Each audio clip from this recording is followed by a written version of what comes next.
Está começando mais um Ambicast, o podcast da Ambimed. Eu sou Maurício Oliveira, tô aqui do lado do meu amigo Edivando Caetano. Opa, Maurício, e aí, cara, tudo certo? Mais uma vez, estamos aqui para trazer informações sobre os monitoramentos ambientais, sobre o meio ambiente, como cuidar do meio ambiente. Olha só, você que tá por aí, já tasca aquele peteleco no like, você já sabe que tem um monte de coisa pra fazer, né? Então já ativa o sininho pro YouTube te avisar. Já tem uma lista de podcasts aqui pra você aproveitar, mas é só daqui a pouco. Porque agora, ele que tá voltando aqui, ele que, ó, o currículo dele é gigantão, mas vamos aqui conversar novamente com ele que é fera, pai das Marias, youtuber, influenciador digital, ele que, ó... Torcedor do Azulão. Essa é a melhor parte do currículo dele que eu gosto. Bem lembrado, viu, Edivando? E professor da UFAL, coordenador do programa de pós-graduação, veio hoje aqui para falar sobre o tratamento de esgoto, causas, consequências e soluções. Com vocês, Eduardo Lucena. E aí, professor, como vai? Oi, gente, tudo bem? Agradeço mais uma vez pela oportunidade de estar aqui discutindo um pouquinho, né, com vocês sobre esse tema muito importante. Então, estarei sempre à disposição. Professor, pode ir, né? A gente deixa, né, esse primeiro momento. Pode se apresentar, pode ficar à vontade. Diga aí. A turma que está ouvindo, que ainda não conhece o professor, né? O professor tem uma história muito longa aí com tratamento de esgoto, tratamento de efluentes. Então, professor, diga aí qual é a sua relação aí com o tema, como é que o senhor se aproximou desse tipo de coisa. Bom, então eu sou engenheiro civil formado pela Universidade Federal de Alagoas. E lá no meu último ano do curso, eu tive a oportunidade de fazer uma pesquisa onde eu iniciei essa parte de tratamento de resíduos com o professor Márcio Barbosa, né? Mais ou menos em 2004. Desde lá eu venho trabalhando com esse tema de grande importância. E aí eu segui minha carreira para pós-graduação, né? Fiz o mestrado e doutorado na Escola de Engenharia de São Carlos da USP. Continuei dando continuidade a essa parte da pesquisa relacionada ao tratamento de resíduos. Voltei para a UFAL em 2010, onde eu continuo desenvolvendo diversas pesquisas relacionadas a tratamento de resíduos. Que joia, então. Bacana, show de bola, né, Maurício? Vamos começar bem. Maurício, eu queria já começar perguntando ao professor uma questão muito conceitual, né? Porque a gente tem até, professor, essas... não vou dizer confusões, mas a gente acaba falando esgoto doméstico, esgoto sanitário, esgoto industrial. O que é o esgoto doméstico, assim, conceitualmente, e de onde vem? Quem são os geradores de esgoto doméstico? Bom, essa é uma pergunta muito importante para a gente começar a trazer aqui conceitos, né? Para quem não está nos ouvindo agora, né?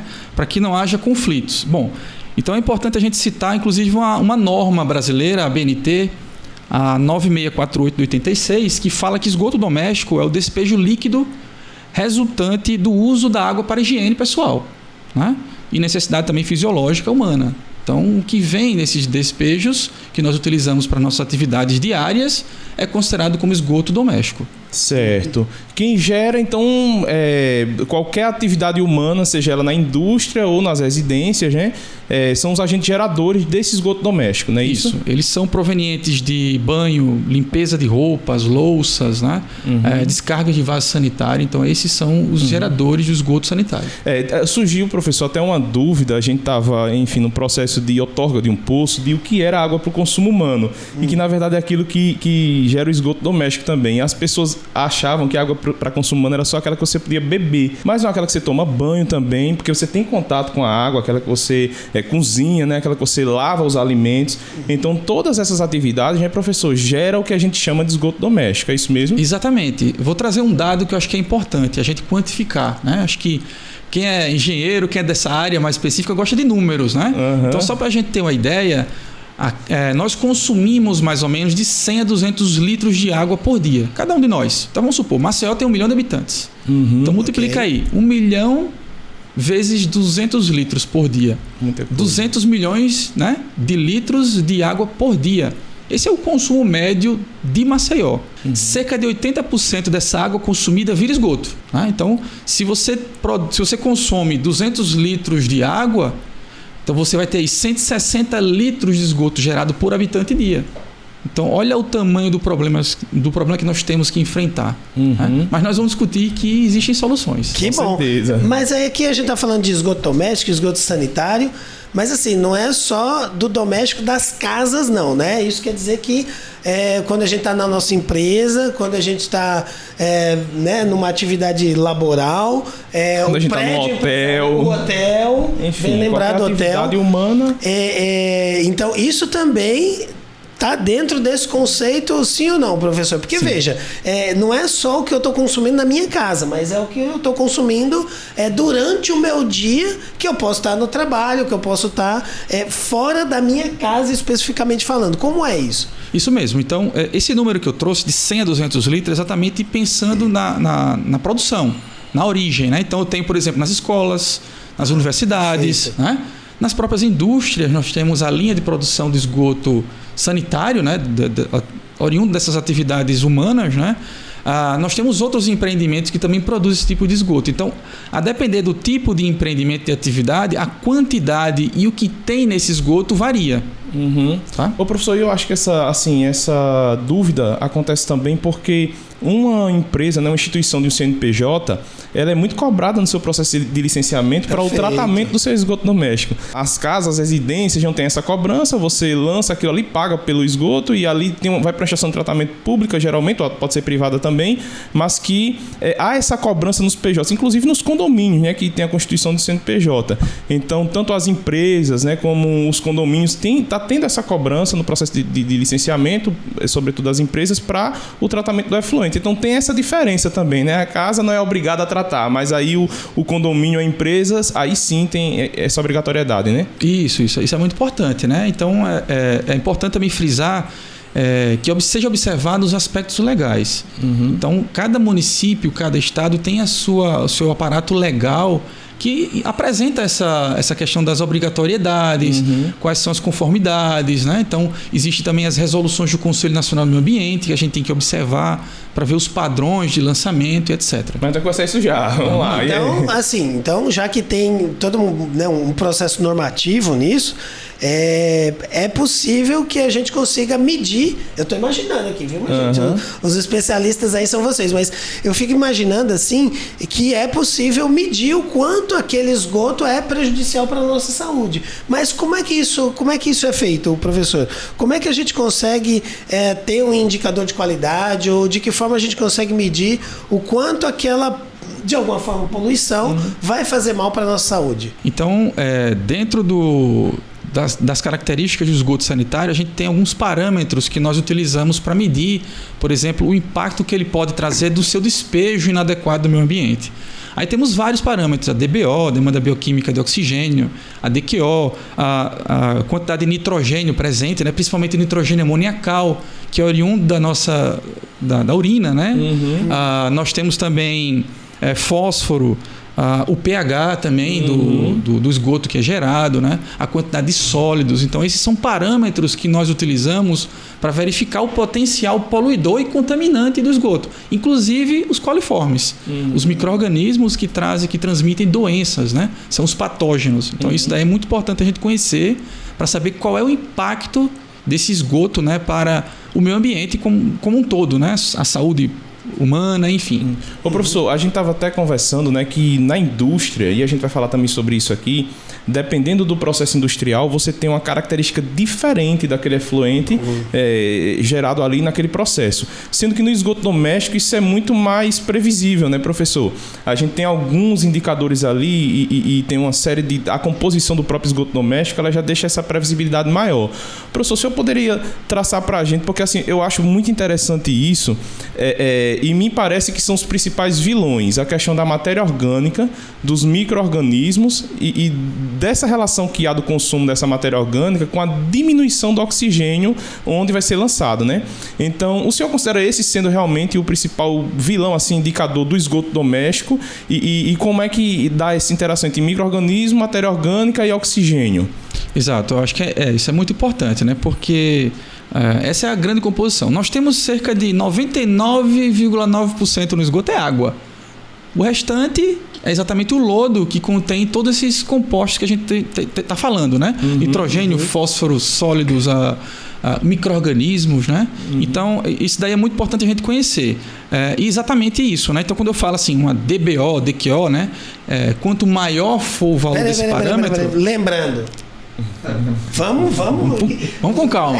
Senão, o administrador aqui já começou. Tem outro nomezinho que a gente tava falando ontem, vai falar aqui ou não? Rapaz, eu tava aqui prestando atenção. Não, mas calma aí. Que negócio aí? O que é esse negócio de DBO? Vamos lembrar aqui as pessoas que estão nos ouvindo, nos assistindo no YouTube. Vamos devagar aqui pra gente não se perder. DBO e... A DQO também, né? Então vamos lá.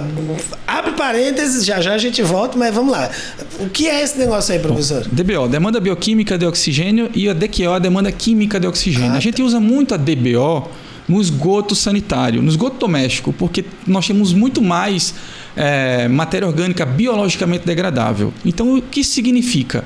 Demanda bioquímica de oxigênio. Quanto maior, significa que eu preciso de mais oxigênio para oxidar aquela matéria orgânica. Perfeito. Tá? No meio ambiente. E o oxigênio, ele propicia a vida aeróbia, né? Então, toda a vida que precisa de oxigênio, ela usa para sobreviver. E quando a gente tira o oxigênio aí do recurso hídrico, a gente tá também acabando com a vida, né, professor? Exatamente, né? Então, até em episódios passados você falou muito bem, né? Que além da atmosfera, né? Que tem o oxigênio, nós também temos oxigênio na água. E na água ele tem um certo limite de presença, de saturação. Muito sensível, né? Muito sensível. E aí, se você lança matéria orgânica, esse oxigênio está na água, deixa de ser disponibilizado para os seres que ali precisam para oxidar a matéria orgânica. E aí dá uma queda muito significativa. Falta oxigênio na água para que a fauna ali, né, consiga sobreviver. Bom, assim a gente tá mais próximo aí. E é importante, e é interessante também porque ora a gente está medindo o poluente em si e ora a gente está medindo um indicador, né? A gente até conversou sobre isso aqui também, né? Que a demanda bioquímica de oxigênio é justamente esse consumo que os micro-organismos vão fazer da matéria orgânica e vão oxidar ela através de oxigênio dissolvido. Então, isso é um indicador que não necessariamente é o poluente em si, né, professor? A gente olha para ele para olhar para se a coisa está com problema ou não, né? Isso. Quando a gente falou de DQO, também é importante, né? Porque a gente sabe que no uso domiciliar, doméstico nosso, a gente também usa alguns outros componentes que não são biologicamente degradáveis. Então, essa relação DBO-DQO ela é muito importante para a gente definir qual é o melhor método de tratamento. Perfeito. Então, se você precisa de um tratamento físico-químico, a gente daqui a pouco vai discutir, um tratamento biológico, então a gente precisa conhecer muito bem essa característica do esgoto. O esgoto doméstico ele tem uma característica muito bem peculiar, bem conhecida, né? Ela não muda muito, né? Ela tem uma caracterização bastante constante. Eu só vou falar aqui, professor, o seguinte, a gente tem a geração do esgoto doméstico e o que a gente precisa olhar também é que esse esgoto ele precisa passar por um tratamento, né? A gente vai conversar sobre isso, mas e que os padrões, né, os parâmetros legais, eles estão no pós-tratamento, naquilo que a gente trata, como é que a gente pode lançar aquilo. Então, aquilo tem que estar dentro de determinados padrões. Então, é isso que a gente considera um esgoto tratado que não vai gerar um dano ao meio ambiente e à saúde humana. Então, seria nesse pós-tratamento mesmo que a gente tem que olhar para esses indicadores, não é isso? Isso, exatamente. É importante que a gente conheça o antes e o depois, né?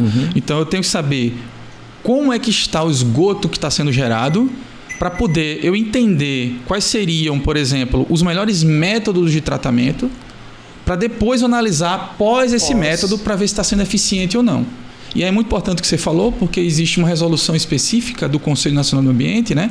A CONAMA 430, que diz quais são os parâmetros necessários que você deve ter, né? no tratamento, para poder você lançar aquele esgoto tratado em função do tipo de recurso hídrico, né, que recebe. E o tratamento ele vai ser planejado e executado em função desses parâmetros finais. A gente precisa pegar o esgoto como ele vem e aí deixar ele naqueles padrões para lançar de forma responsável, né? Show de bola. Professor, assim, antes da gente continuar mais especificamente falando sobre esgoto, quem não estuda tanto a área, ou quem não entende, de repente pode estar nesse momento um pouquinho confuso, né? Como eu estava no início, mas agora já tô ouvindo os podcasts da Ambimet, a gente já tá fera aqui, né? Veja só, dá a impressão, a população em geral, né, pode ter a impressão que o futuro do esgoto doméstico e o futuro das águas da chuva e que são levadas, né, pelas ruas e pelos canais fluviais acabam desembocando no mesmo lugar. Então, de repente, no rio e etc. Mas o que a gente está falando aqui é do esgoto doméstico. Mas, de alguma forma, essas duas águas, né? Esses dois efluentes, sei lá, se eu posso chamar assim, eles se juntam em algum momento, né? Mas são coisas diferentes. Então, vamos antes da gente aprofundar nisso, vamos clarear um pouquinho o que é o esgoto doméstico e o que é a questão das águas da chuva aí, por exemplo. Isso, então é importante, né, a gente destacar que o Brasil, acho que a gente falou também, até no podcast anterior, né, de poluição hídrica, a gente usa o sistema separador absoluto, né? Exatamente para evitar as flutuações na vazão, na quantidade de esgoto, de água contaminada, poluída que chega na estação de tratamento. Então, porque uma coisa é você prever o esgoto, que a gente consegue prever pela população. Então, na minha casa tem 4 pessoas, eu faço aquela continha e eu sei mais ou menos o quanto gera. Isso tem umas pequenas flutuações. Se uma cidade tem X habitantes, a gente sabe que é multiplicar X por uma variável. Exatamente. Beleza. Então aí você dimensiona a tubulação de esgotamento sanitário, né, num diâmetro razoável para obedecer isso. Já quando você tem a questão da água pluvial, né, das chuvas, tem flutuações em função das características da cidade. Então imagina, você vai ter que dimensionar uma tubulação enorme para que na maioria do tempo corra uma pequena lâmina de água do esgoto. Então não faz sentido, né? Então a gente, para evitar também esses desperdícios, né, a gente faz a separação. Uma rede para o esgoto sanitário e uma outra rede para as águas pluviais, a drenagem. Perfeito. E aí, claro, você pode carrear essa água pluvial para o mar, para um rio, um recurso hídrico, um corpo hídrico, né? Bem como também o esgoto tratado. Então eles podem se encontrar lá, mas de uma forma responsável ambiental, né? Tratado. Cada um com o seu formato de tratamento, a sua forma de tratamento, eu imagino que a gente consiga desemboca tudo no mesmo lugar, mas de alguma forma né, tratado de alguma forma. Exatamente. Isso. Ô, professor, e me parece que existe, claro, o sistema que é a junção da água pluvial com o esgoto. Isso acontece em lugares que há previsibilidade dessas chuvas, porque o que é que esses ambientes, me surge a dúvida assim, o que é que esses países decidem, qual a tomada de decisão deles, o que é que eles levam em consideração para juntar as duas coisas, hein? É muito complexo, né? Isso é muito complexo, porque assim, essas flutuações elas causam grandes impactos, porque você tem uma estação de tratamento que recebe esse efluente e ela tem que trabalhar numa carga orgânica, né, na quantidade de carga que chega ali, mais ou menos constante, porque você não pode ter flutuações. Então, se você tiver flutuações, você vai impactar na eficiência. E aí você não vai obedecer à legislação que está colocando que você tem como obrigação lançar num rio, num corpo hídrico, um esgoto tratado com uma determinada característica. E eu acho que a grande...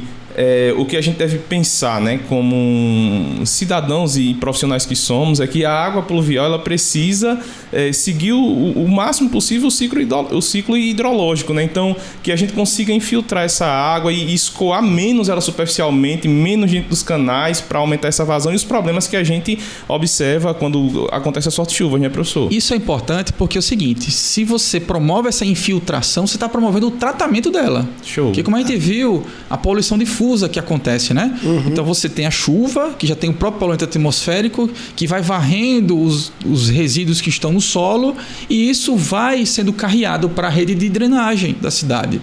Então, se você não promove uma infiltração, uma barreira ali de contenção desses resíduos, esses resíduos vão sendo levados junto com a água que vai para um rio, para o mar.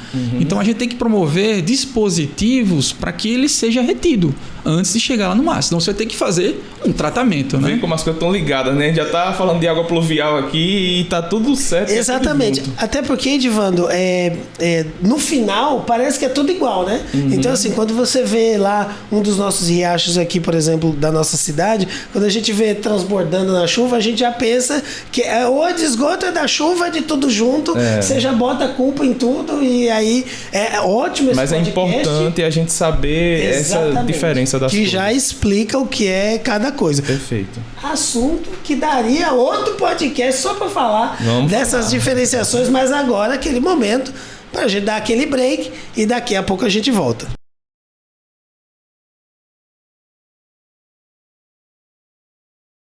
Voltamos aqui com o nosso Ambicast, o podcast da Ambimed. Olha só, você que deu aquela pausazinha, aproveita. Já deixa o peteleco aqui no like, que aqui o professor Eduardo Lucena, a gente sabe que é show, né, minha gente? Então já deixa o seu like aqui, já vai escrever nos comentários um assunto extremamente interessante, e se inscreva no nosso canal, claro, ativa o sininho e olha só, vem aqui com a gente. Nós estamos aqui com o Eduardo Lucena e o meu amigo Edivando Caetano falando sobre tratamento de esgoto, causas, consequências e soluções. Para voltar bem aqui do nosso break, eu queria saber, professor, assim, quais são as consequências causadas pelo esgoto doméstico, né? Então a gente falou bastante aqui, né, da conceituação, essa coisa da diferença das questões fluviais, mas assim, quais são as consequências causadas pelo esgoto doméstico?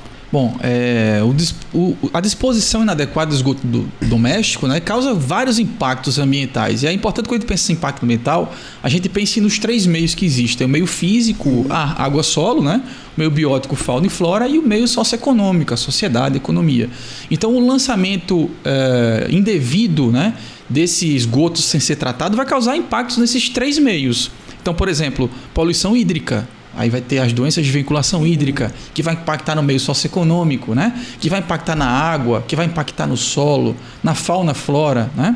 Então, assim, vão ser diversos impactos ambientais. Mas eu queria trazer uma outra preocupação, que às vezes há uma dificuldade de se quantificar e de se tratar, que são os contaminantes emergentes, que é o que está sendo falado hoje, né? Então, por exemplo, hoje a gente pensa muito em remover matéria orgânica, DBO, nitrogênio, fósforo, né? Mas a gente esquece dos contaminantes emergentes, que estão muito presentes na nossa atividade humana.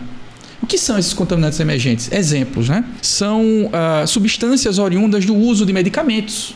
Né? Por exemplo, nós temos anticoncepcionais, cafeína, hormônios, fragrâncias, produtos de beleza, protetor solar, né? Remédios, pesticidas e drogas ilícitas também. Que às vezes na estação de tratamento convencional que a gente tem não consegue removê-los.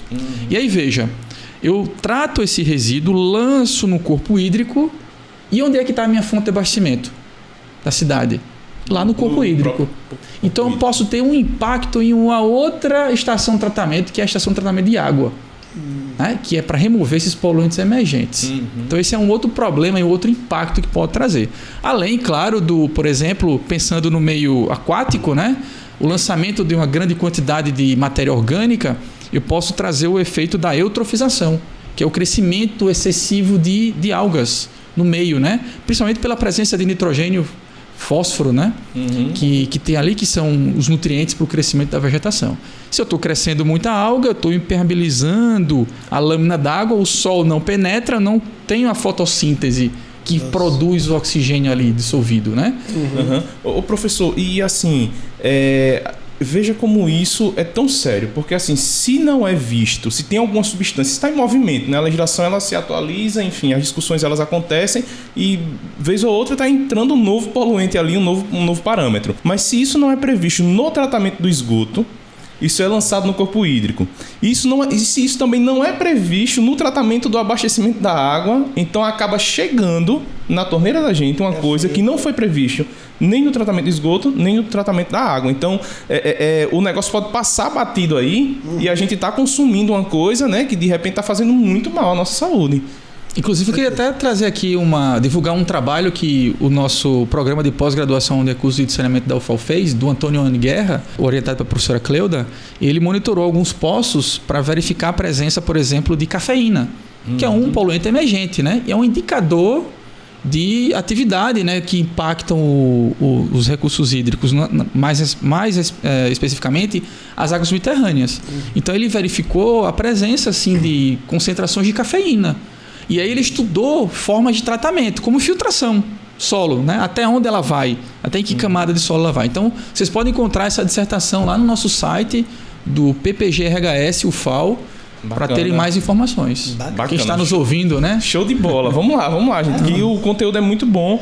Ô professor, tem uma questão, eu sempre morei na parte alta de Maceió. Quem conhece Maceió sabe que a parte alta, o abastecimento, a maioria dele é feito por água subterrânea, né, por poços. E eu lembro claramente, né? Eu não sou tão velho assim, mas eu lembro claramente do poço que abastecia lá a nossa região. Ele era cercado de mata, era bem preservado assim, era visível. E a população foi chegando, as casas foram sendo construídas e foram sendo instaladas fossas sépticas. O lançamento foi feito ali no ambiente mesmo e a infiltração foi acontecendo. O senhor já trouxe também aqui um trabalho, eu acho que da própria professora Cleuda, sobre uma poluição de nitrogênio nessas águas subterrâneas, né? A pergunta que eu faço ao senhor é o seguinte: de fato, hoje a solução mais prática é a gente canalizar esse esgoto para uma estação de tratamento ou essas fossas elas ainda podem servir como alternativa para algumas regiões? Olha, o sistema individual, fossa, sumidouro, ele é muito importante, né? Ele tem ele não tem uma eficiência tão elevada quanto uma estação de tratamento, lógico, né? Tem. Ele pode ser uma estaçãozinha de tratamento, né? Simplificada. Então eu não culpo o sistema, né? O que eu culpo é a densidade demográfica. Então, se você tem muita população ali naquela região, com muita fossa e sumidouro, claro que isso vai trazer um impacto cumulativo. Né? Mas se você tem, por exemplo, uma comunidade rural, uma casa aqui, outra ali, não faz sentido você fazer uma rede de esgotamento sanitário, que o custo é altíssimo, né? Bombear para uma pequena população. Sim. Então, essa fossa com sumidouro devidamente projetada, né? Você não vai trazer impactos ambientais. Mínimo, mas você não consegue quantificar. Então, se você tem uma grande população que usa muito esse sistema, é claro que você vai lançar esses poluentes no solo que vai para a água subterrânea. E aí nós temos, por exemplo, o nitrogênio amoniacal presente no nosso esgoto sanitário, que pelo ciclo do nitrogênio, pela nitrificação, né? Ele vai oxidar a nitrito e nitrato. E o nitrato é a forma mais antiga, poluição mais antiga, é um indicador de poluição mais antiga. Então, se a água tiver uma grande presença de nitrato, significa que há muito tempo naquela região está tendo lançamento de esgoto. Então, já que a gente está falando sobre tratamento, né? Professor, como é que funciona uma estação de tratamento? Assim, quais são as fases? Porque, assim, na minha cabeça, eu imagino que é um monte de filtro. Assim, vai passando a água, vai filtrando... E sai branquinha no final. Mas eu sei que, né, deve ter alguma coisa um pouco mais bem elaborada. Por favor, doutor, como é que funciona uma estação de tratamento? Perfeito. O que você falou não está errado não, tá, Maurício? É isso mesmo. É isso mesmo, né? É que às vezes a gente pensa assim, filtro, é só físico, né? Passou ali e ficou retido. Mas tem os filtros biológicos também, né? Então é isso mesmo, Maurício, tá? Então a gente tem que entender a composição do nosso esgoto sanitário. Então a gente tem que conhecer os hábitos da população.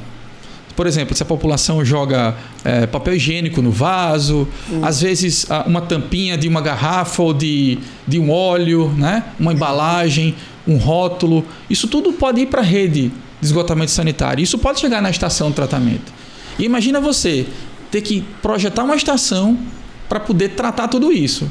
Né? Então, o primeiro passo, a gente divide geralmente a estação em 4 etapas. Né? 4 etapas básicas. O tratamento preliminar, que é o tratamento onde chega o resíduo, que a gente faz uma separação de resíduos sólidos grosseiros, né? Com um grande filtro. É uma tela. Até uma tela mesmo, né? Tela e uma caixa de areia. Uma caixa de areia, né?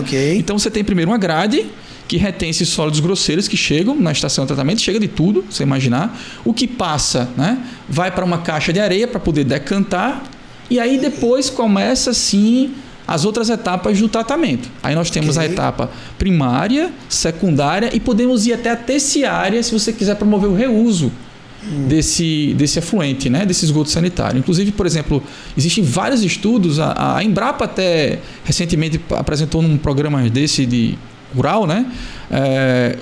A utilização do esgoto sanitário tratado para o cultivo de hortaliças.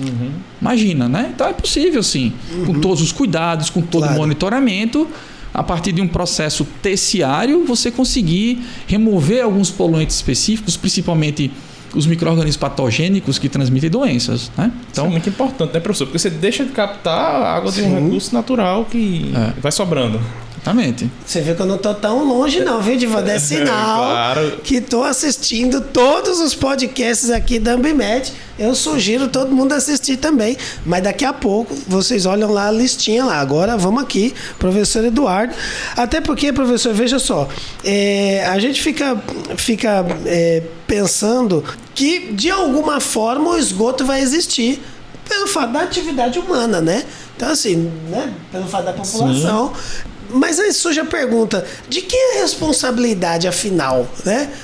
Desse tratamento do esgoto doméstico? A responsabilidade é nossa, né? Nós temos que dar o destino àquilo que a gente produz. Agora, é claro que a gente tem que observar alguns aspectos legais. Então, vou trazer aqui o estudo de caso de Maceió. Né? Nós temos o Código Municipal do Meio Ambiente de Maceió, que diz o seguinte, né? Que onde não se tem rede de esgotamento sanitário, você tem que fazer a sua estação de tratamento para tratar de acordo com os aspectos legais e lançar no meio ambiente de uma forma que não cause impacto. Então, é isso que a gente tem que pensar. Né? Então, no nosso Código Municipal diz o seguinte, que até mesmo tratado, até no tratamento terciário, para reuso, você não pode lançar esse esgoto na rede de drenagem, por exemplo. Né? Mas assim, se você tiver a rede de esgotamento sanitário, não precisa você fazer o tratamento.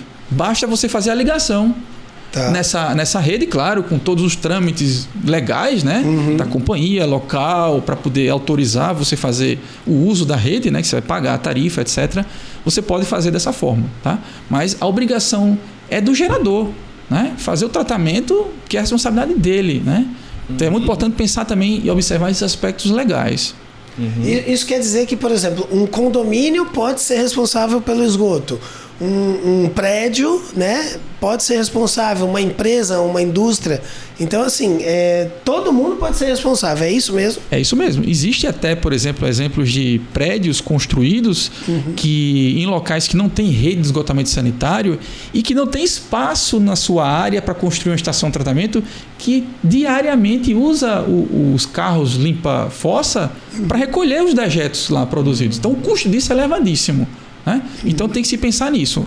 Onde vai ser implantado o empreendimento para prever essa área de instalação dessa estação de tratamento, que é obrigação do condomínio.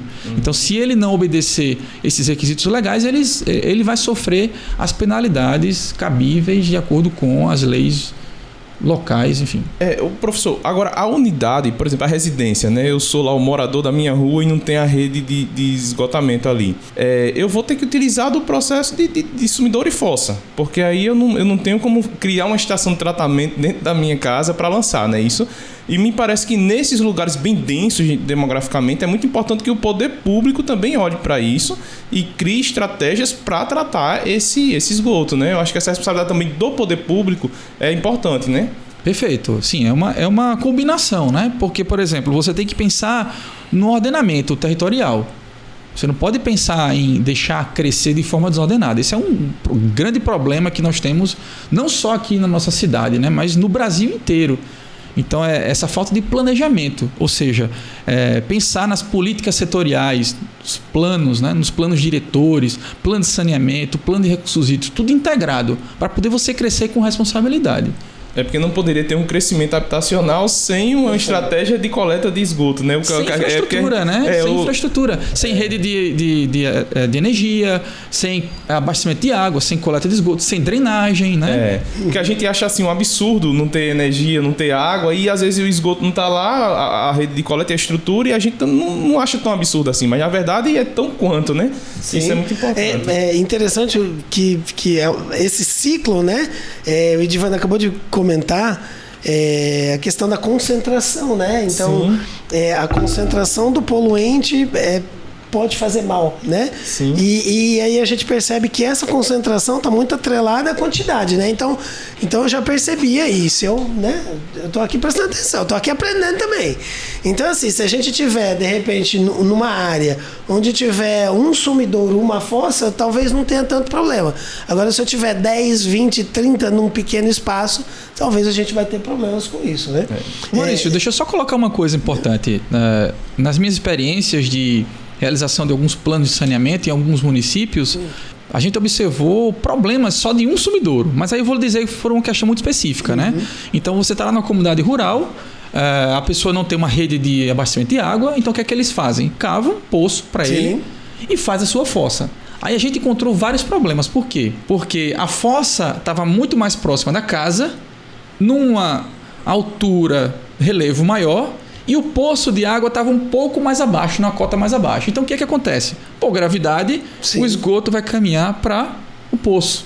Então isso é um problema. Então a gente tem que observar, né? Então em termos de impacto na água subterrânea, né? Se você não tiver esse caso, é mínimo. Mas aí a gente tem que pensar também nessas outras questões que às vezes acontecem por falta de conhecimento, né?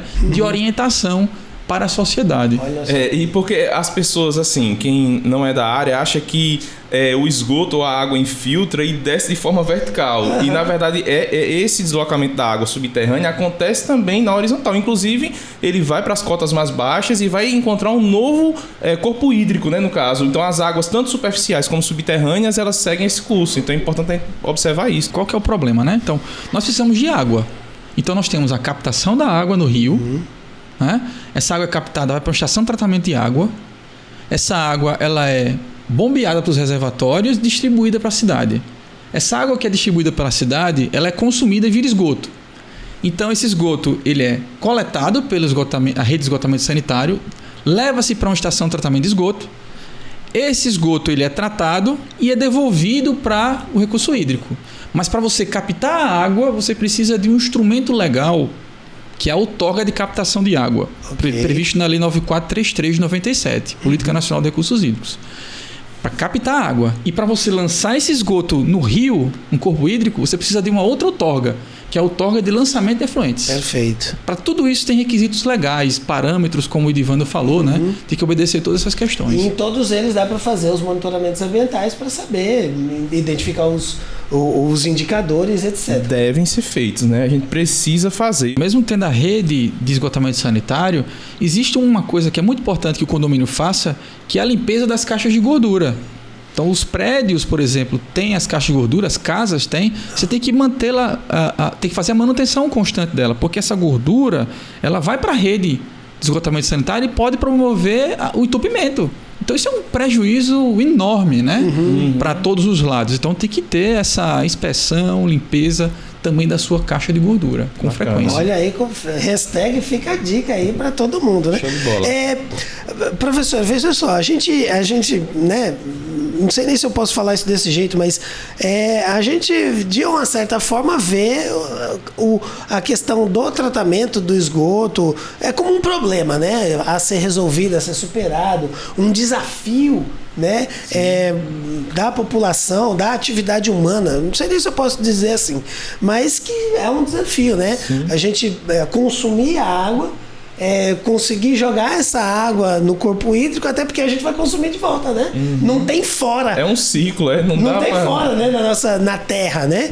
E aí, dentro desse ciclo, eu imagino que a gente deve ter alguns cases de sucesso que a gente conseguiu tratar de forma adequada e conseguir aí diminuir o impacto ambiental da nossa atividade humana. O senhor teria algum exemplo de como a gente resolveu esse problema do esgoto sanitário? Tenho, eu vou trazer até um exemplo local. Né? Em Maceió, a gente tinha um grande déficit de tratamento. A rede de coleta era muito baixa, aproximadamente 30%, né? Dizia que se coletava. E nem tudo era tratado, né? Passava por um processo preliminar e depois, no emissário submarino, lançava no mar. Então a gente só tinha isso na parte baixa. Aí, há pouco tempo, foi inaugurada uma nova estação de tratamento localizada na proximidade do bairro Benedito Bentes, né? Que foi uma PPP, parceria público-privada da nossa companhia do Estado com a Sanama, né? E construiu uma grande estação que atende cerca de 200 mil habitantes. Isso é um grande exemplo para melhorar muito o nosso saneamento básico aqui da nossa cidade, né, de Maceió. Porque anteriormente existiam lagoas lá nesse bairro que já estavam completamente largadas, sem funcionar praticamente, né? Não funcionava mais. E com a construção desse sistema, se chama super moderno, né, bastante eficiente, isso vai trazer uma qualidade ambiental muito grande, né, para a nossa cidade. Imagina aí, 200 mil habitantes. é a capacidade dessa estação. Fora outras que estão surgindo ainda aí. De cara, eu já imagino que a gente vai ter, talvez a médio ou longo prazo, a recuperação dessas águas subterrâneas, né, que são captadas para o próprio abastecimento. Então, se eu acredito que isso, claro, que com o passar do tempo, o próprio ambiente vai se recompor. Mas temos que pensar em outra coisa. Nós temos que pensar também em políticas públicas, porque não adianta só você ter a estação e a rede e não ligar as casas à rede. Então a gente também tem que ter políticas públicas que incentive, não só penalize aquela população, principalmente de baixa renda, que não tem a condição de ligar a sua casa à rede, né? Então não adianta você passar a rede na porta e a casa não ter condição de ligar. Então, tem primeiro, que ter eficiência de operação da coisa, né? Não é só construir a estrutura. Também tem que incentivar a população a ligar a sua rede na rede da companhia. Perfeito. Muito bem. Durante o tratamento, né? A gente consegue limpar essa água, né? De alguma forma, como o senhor já explicou aqui. E existem resíduos nisso, né? E faz o que com esse resíduo? Assim, eu tô aqui de forma leiga, imaginando que passou pelo aquele filtro, né? Que o senhor explicou. E aí esse material, eu imagino que a gente consegue utilizar de alguma forma. Se a gente joga fora, né? Ou se tem como a gente... Ele tem um valor agregado para aproveitar ele de alguma forma, Tá. Na estação de tratamento tem várias etapas, como eu falei, né? Preliminar, primário, secundário e terciário. Então, no preliminar, ficam sólidos grosseiros, né? Então, geralmente, retém-se aquilo, seca e dispõe no aterro sanitário. Ok. Tá? Mas na etapa mais intermediária, onde nós temos, por exemplo, os reatores biológicos, por exemplo, que geram lodo, o lodo é matéria orgânica, né? Então, você consegue dar um uso interessante para esse lodo, como, por exemplo, construção de blocos para construção civil. Né? Você consegue, por exemplo, obedecendo requisitos legais de segurança, usá-los como biofertilizante. Você consegue fazer produtos para construção civil, enfim. Você consegue, inclusive, no próprio sistema de tratamento, se você tem, que geralmente as estações têm, né, reatores anaeróbios, você consegue extrair daquele esgoto tratado, né, produtos de valor agregado, que é bastante interessante, como o biogás, né, que a gente pode daqui a pouco especificar mais. Opa, isso energia, né? Então isso vai para o que a gente chama de economia circular, né? Você utilizar uma coisa que seria jogada fora com valor agregado para gerar dinheiro, gerar outras coisas que vão trazer valor, né, pra gente, pra nossa vida cotidiana. Isso, exatamente. Acho que isso é importante, porque imagina o custo que você tem numa estação de tratamento, né? O custo maior ali na operação, lógico que é a energia. A energia é um custo elevadíssimo. Então a gente tem que pensar em minimizar. A gente tem a obrigação legal, mas a gente tem que pensar também na questão da economia, né? Então por que não utilizar técnicas para poder você reduzir esse custo e torná-la mais ainda ambientalmente correta, né? E quando vai, professor, para o poder de decisão na mesa mesmo, o poder público, ele trabalha com recursos, com orçamento. Então, isso pesa muito, né? Então, quanto mais sustentável a gente deixar um projeto para que ele se viabilize e se pague, né, do ponto de vista de dinheiro mesmo, melhor. Porque aí fica mais fácil da coisa caminhar. Claro. Né? A população como um todo já sabe que o ideal é reduzir, né, o consumo de alguma forma. A gente tem aí vários modelos, né? Colocar uma garrafa PET dentro do vaso sanitário ali da descarga, etc. Mas assim como tentar utilizar esses resíduos. E aí, professor, aproveitando o senhor aqui, qual é a sua opinião em relação ao quanto o Brasil já se desenvolveu nessa questão de aproveitar esses resíduos? Como é que a gente está aí? Como é que está esse campo desse aproveitamento desses resíduos aí dos esgotos? Bom, o Brasil ainda está muito aquém assim, da questão da reciclagem, né? Inclusive, dia 17 de maio foi o dia internacional da reciclagem, né? E alguns números falam que a gente que a gente consegue mais ou menos reciclar de 2% a 4%, né? É um dado que eu fiquei assustadíssimo. Em outros países chega a cerca de 50%. Então isso é um dado muito preocupante. Eu vejo o seguinte, o Brasil usa muitas tecnologias, né, bastante eficientes, mas acho que precisa ainda trabalhar um aspecto cultural de pensar de extrair recursos de valor agregado dessas tecnologias, como por exemplo os biocombustíveis, né, o biogás, para poder até minimizar o custo que tem no consumo de energia para a própria estação de tratamento. Então a gente desperdiça, na realidade, dos resíduos, recursos que a gente poderia extrair de valor agregado. É para a própria estação de tratamento, enquanto energia circular, né? Economia circular, como o Edivando comentou. Rapaz, se fosse para ficar aqui conversando, né, Edivando? A gente ia passar aqui. o dia. Professor, vamos aqui para o finalzinho do nosso podcast já, mas vamos deixar o espaço aberto para o senhor falar um pouquinho mais sobre seus projetos nessa área, o que o senhor está pensando. Eu estou seguindo o professor, viu? A gente tá próxima semana do meio ambiente. Fala mais aí, professor. Ele vai fazer uma maratona aí de lives no Instagram. Bacana. Pode fazer esse jabazinho aqui, ó. Professor, vez do professor agora. Pode ficar à vontade, professor. Bom, a gente vem trabalhando muito nessa temática de tratamento de resíduos voltada à produção de biocombustível, né?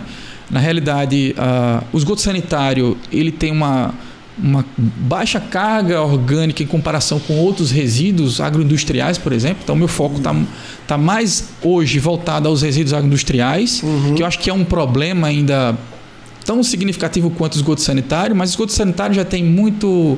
vamos dizer assim, já existe uma tecnologia e um conhecimento maior, né, sobre ele. Então a gente vem desenvolvendo várias pesquisas com relação ao tratamento de resíduos, né, voltado tanto ao tratamento quanto à recuperação de produtos de valor agregado, lá pelo nosso programa de pós-graduação, né, em recursos de saneamento. Bacana, professor. E seus canais aí no Instagram, a Ecomar, a Mais Eco? Mais Eco, pois é. Então a gente está hoje nos streams, né, o podcast Mais Eco, então vocês podem acompanhar. Show de bola. O meu Instagram é o lucena.eduardo. E também nós temos o canal no YouTube, né? O Eduardo Amorim UFAL, que a gente está lá produzindo, inclusive, algumas lives. Nós vamos discutir um tema atual, que é a questão da flexibilização das normas ambientais, com essa PL que teve relacionada ao licenciamento ambiental, né? Também vamos fazer uma live sobre tratamento de água, né? Eu tenho uma ex-aluna que mora na França e trabalha com isso lá. Tô curioso, então, a gente vai conversar com ela um pouquinho como é que funciona lá na França, né? Esse tratamento da água. Muito bem. E Divando, e se os nossos ouvintes, e se a galera do YouTube aqui tiver dúvida em relação ao monitoramento ambiental, faz o quê? Como é que encontra você especificamente falando? Então, lembrando que a gente toda semana tá com tira dúvidas no nosso Instagram, @Ambimete. Então, as dúvidas que a gente está recebendo, a gente está conversando lá. E manda um e-mail para suporte@ambimete.com.br, que lá a gente vai interagir e trocar informação. É muito bom, a gente gosta demais desse tipo de coisa. É isso aí. Professor, mais uma vez, muito obrigado pela sua participação, o seu tempo aqui com a gente, falando de um tema tão interessante que vamos arrumar mais tema, viu, Edivando? Para trazer mais vezes o professor aqui. Professor, muito obrigado. Edivando, muito obrigado. Vamos pro próximo, tem mais aqui. Vamos. Você tem mais coisa aqui ainda. Obrigado. Professor, muito obrigado, viu? Obrigado, gente. Parabéns, Ambimete. Vocês estão fazendo esse trabalho maravilhoso. Valeu, professor. Obrigado, viu? Até a próxima. Tchau, pessoal. Abraço.